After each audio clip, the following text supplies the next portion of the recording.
How does money impact happiness? Or more importantly, how can we use our money to impact our happiness? And what does the science actually say?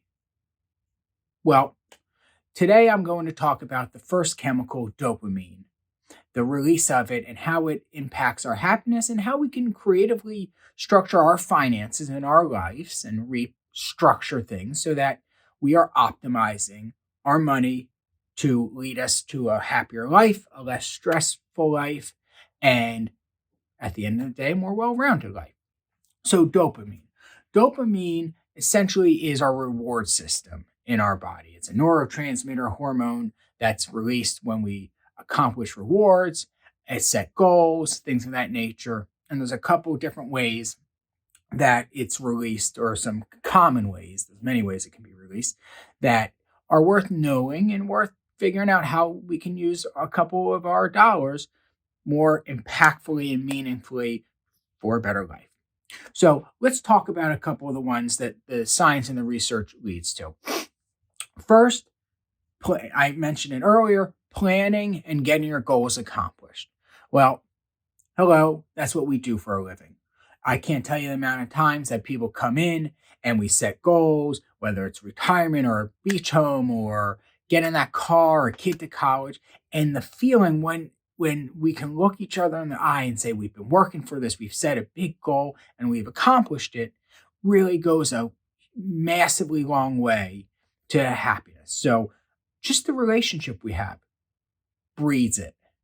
And it doesn't have to always be a big goal. Sometimes it's a little goal. Beat your personal record on a mile if you're a runner or a biker or something of that nature. Or bake that cake that you thought was impossible. You get that extra pep in your step and you're proud of yourself, and dopamine is released. So that's one. Sleep, baby, sleep. So having a good night's sleep uninterrupted is generally a great way to increase dopamine.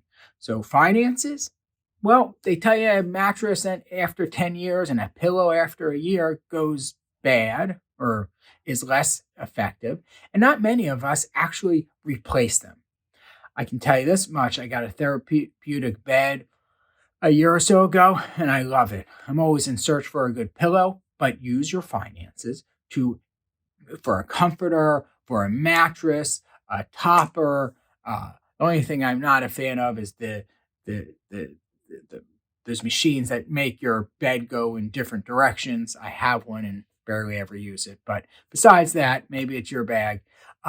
Use your money to inhibit better sleep and hence release more dopamine.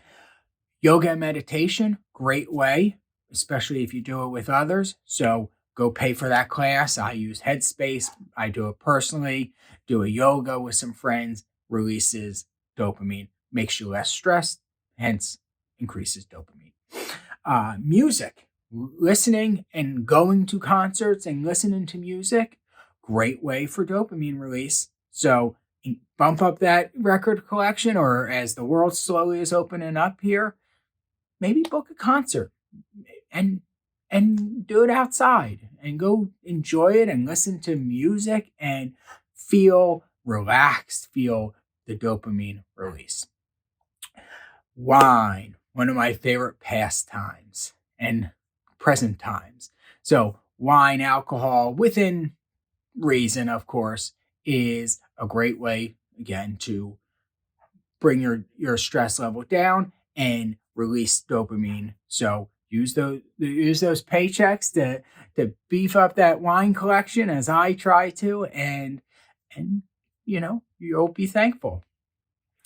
And besides that, the last thing that's on our list, my list for your dopamine release, is sunshine, vacations.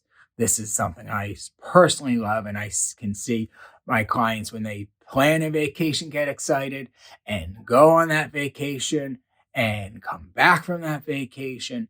It is a great, great dopamine release. So sunshine doesn't always have to be a vacation, but getting away, especially when there's not as much sunshine, critical in dopamine release. You're going to see a couple of these things these ways to increase dopamine and stay more relaxed and happy, and rear their little heads when we get to some of the other chemicals that we'll talk about in the upcoming weeks, as this is part 1 of 4. So stay tuned. Hope you enjoyed it. I hope you'll watch the other three levels to this, and at the end, see if you can start to take at least one from each, to one thing to change your life, to make you happier through science and happiness and your money. So, as always, Andrew Rosen, President of Diversified Lifelong Advisors. Stay wealthy, stay healthy, stay happy. Take care.